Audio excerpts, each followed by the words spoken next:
Attack on Titan, Rumbling. What is it? How did it happen? And why did it happen? Let's find out.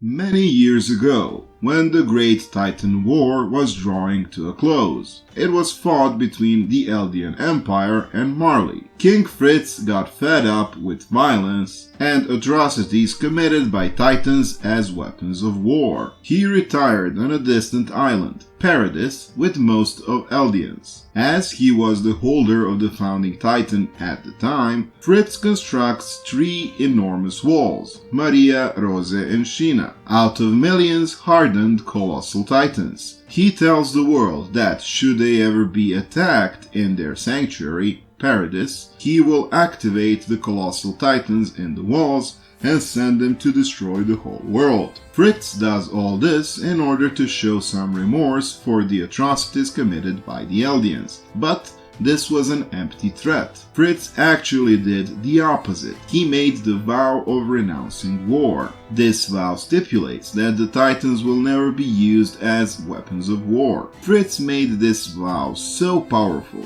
that all the descendants of the royal family that inherit the founding Titan absolutely have to follow this vow, whether they like it or not. The truth about this vow, Fritz only shared with the Tiber family that remained outside of Paradis. King Fritz's threat proved to be a powerful deterrent for almost 100 years. In that time, Marley used the remaining Titan shifters to conquer the world. Realizing that the power of the Titans in the modern world with modern armies is not as dominant as it used to be, Marley tries to find a way to ensure their military supremacy. Marley begins the mission on Paradis, and its goal is to retake the founding Titan. This would render the rumbling impossible, and then Marley would be free to conquer Paradis and use the Ice Burst ore, which is plentiful on the island, to help them secure their goals. This mission is entrusted to 4 young warriors, Reiner, Bertolto, Marcel and Annie. But before they were able to make a hole in the wall, Jurišić gets memories from the future, because at that point he is the Attack Titan shifter. He sees the fall of Wall Maria, so he hurries to retake the founding Titan from the royal family. Jurišić does so, but mostly because he is pushed by Eren, future Eren, who is also a holder of Attack Titan. After that, Jurišić transfers the founding Titan to young Eren, where it will remain until the end of the story. We, the viewers, see the colossal Titans inside the walls for the first time sometime after the fight between Eren and Annie, when a part of wall crumbles down and we can see the Titan inside. After the revelations from Jurišić's basement, Paradisians analyze the situation and they realize that it is possible to activate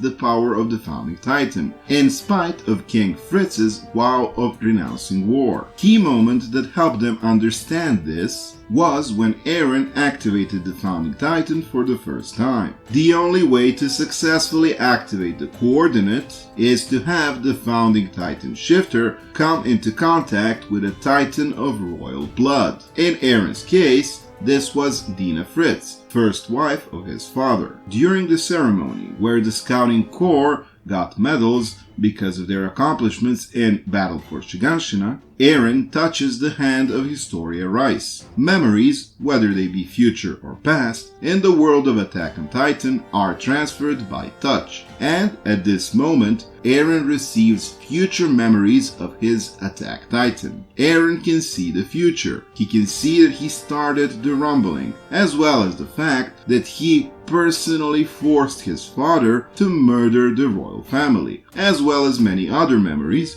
including that in the end he will get killed. Few years later, Yelena and anti-Marleyan forces in the army of Marley arrive at the island, led by Zeke Yeager. Zeke offers a deal to Paradisians. Zeke will betray Marley, and he will show to Paradisians how to properly utilize the founding Titan and the rumbling as they see fit. Zeke proposes that Paradis starts the rumbling, but only partially, activating only the titans that are in the walls of Shiganshina. This would prove to be a demonstration of power, and to protect the island for long enough for them to catch up technologically with the rest of the world. Paradis is about 50 years behind the rest of the world. The only thing that he wants in return is to meet Eren. Eren realizes that Zeke is also a titan of royal blood, just like Dina was, and that Zeke figured out how to avoid King Fritz's vow. But Zeke's proposal was dishonest. Zeke actually wanted to go forth with his euthanasia plan, where Eldians will be unable to have children. In any case, Zeke's proposal is denied, so Eren and Paradisians try to fix their problems with the rest of the world diplomatically, but it soon becomes clear that the rest of the world doesn't have any intention to negotiate with island devils. They only want death and destruction for Paradis. From that point on, Eren stops communicating with his friends and comrades, and he starts following his own path, the one he saw in his memories. Only people Eren cooperates with are Floch and Yelena, who share Eren's vision for the new world. Eren intentionally lies to Zeke, saying that he will follow his euthanasia plan, but in reality, all he wants is to get into position where he can freely use the power of the founding titan in order to start the rumbling. Eren believes that the only way to have peace between Paradis and the rest of the world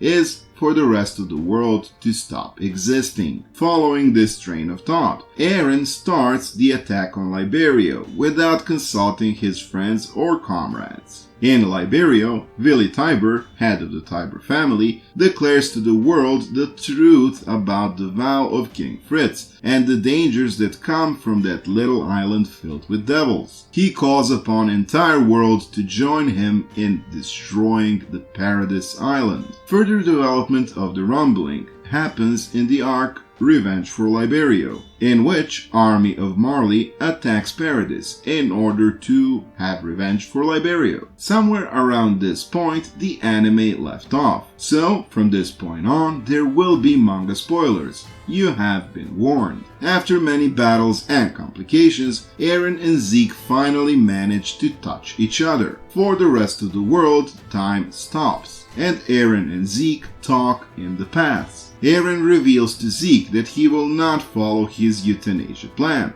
and that he is only there to start the complete rumbling and destroy the world. While walking through their memories, we also see that Grisha was aware of horrors that Eren will commit in the future. He even begs Zeke to stop him, something Zeke was unable to do at that point. Eren begs of Ymir for her to lend him her strength, wanting to finally free her from the paths and to start rumbling. Ymir, revolted by the world that never cared for her and suffering for thousands of years in the hell that is paths, finally breaks down and lets Eren use the power of the coordinates. At that point, Eren destroys the walls and lets loose millions of colossal titans to raise the world. Scenes of rumbling across the world are pretty terrifying and depicted in great detail, and there is no doubt in my mind that MAPPA Studio is going to screw up animating this badly. Somewhere at this point of the narrative, Eren calls for his friends to join him in the past, where he talks to each and every one individually, after which he erases their memories. He even shows Mikasa what kind of life they would have had if she only told the truth that she loved him when he explicitly asked her. But instead, she spilled some spaghetti and we get what we get. Eren transforms into his monstrous Dino Titan and starts advancing with millions of colossal titans to destroy the world. Eren kills billions of people, and he is shown to enjoy this process, calling it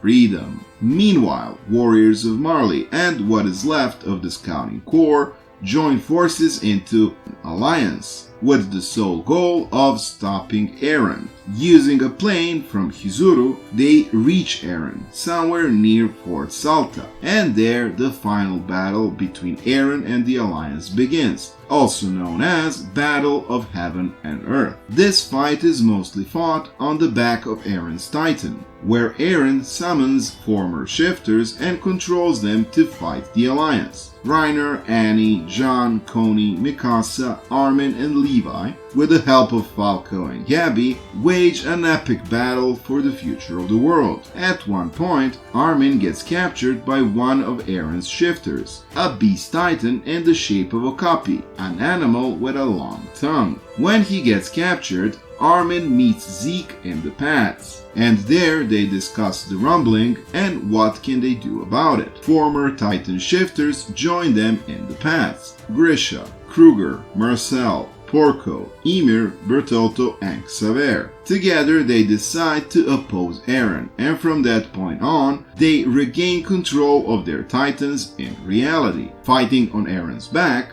and they'd managed to turn around the battle in the favor of the Alliance. Zeke plays by far the most important role here, as he was Talk no Jutsu'd by Armin. Zeke manifests himself on one of the rib of the Eren's Titan in very near proximity of Levi, knowing full well that Levi will just decapitate him on sight. Why does Zeke do this? Because Zeke is the key in the control of the Founding Titan. The very moment Eren loses contact with the Royal Titan, Zeke, that is the moment when Eren stops having the power of the Founding Titan. That means that Zeke literally sacrificed his life in order to stop the rumbling. So, as soon as Levi kills Zeke, the rumbling stops, and the Colossal Titans stop advancing. This gives enough time for Jean and Peak to put explosives around Eren's neck and to detonate them. After that, Armin makes a colossal nuke inside the Eren's Titan and finally destroys that monstrosity. But this is not enough. A weird worm-like creature emerges from Eren's spine and tries to reconnect with him in order to continue rumbling, I guess. This worm-like creature is the predecessor of all Titans, and it is that being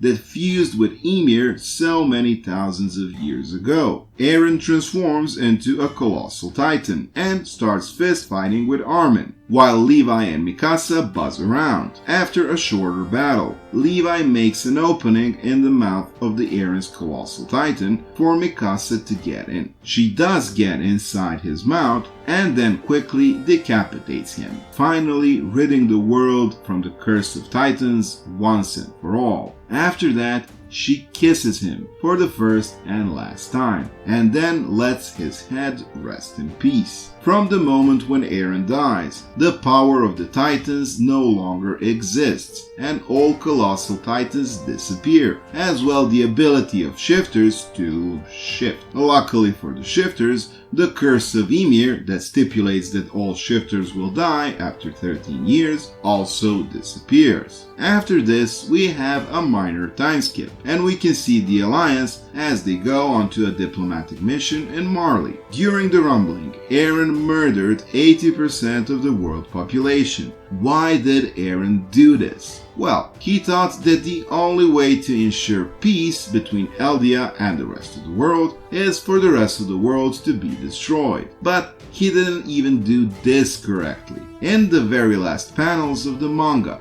we can clearly see that Eren's plan failed. Years later, we can see the bombing of Paradis and complete annihilation of the island. The second reason why Eren did this is because he wanted to become the villain in the eyes of the world and his friends, heroes who defeated the villain, also known as Lelouch route. But he didn't achieve this either, because we clearly see that the island got destroyed. All agency he took was for nothing, but at least they made sure that there were no titans in the world anymore, right? Well, wrong. They failed in that 2. In literally the last panels of the manga, we can see a kid that really resembles Mikasa, as that kid stumbles upon a tree where Eren is buried. This tree now suspiciously looks a lot like the tree that the original Ymir found in the woods couple of thousands of years ago. This strongly implies that the cycle of Titans is bound to repeat, and that the power of the Titans will emerge into the world once more, and through this Mikasa's offspring or something. So, in the end,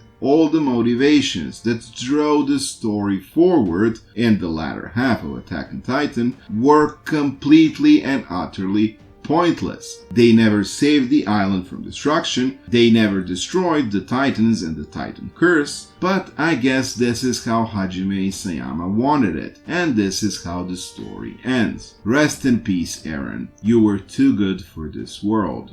That would be it about the rumbling. If you enjoyed this video, don't forget to like, share and subscribe. Follow us on Instagram. Make sure to check out other videos on the channel. That's it. See you next time. Bye bye.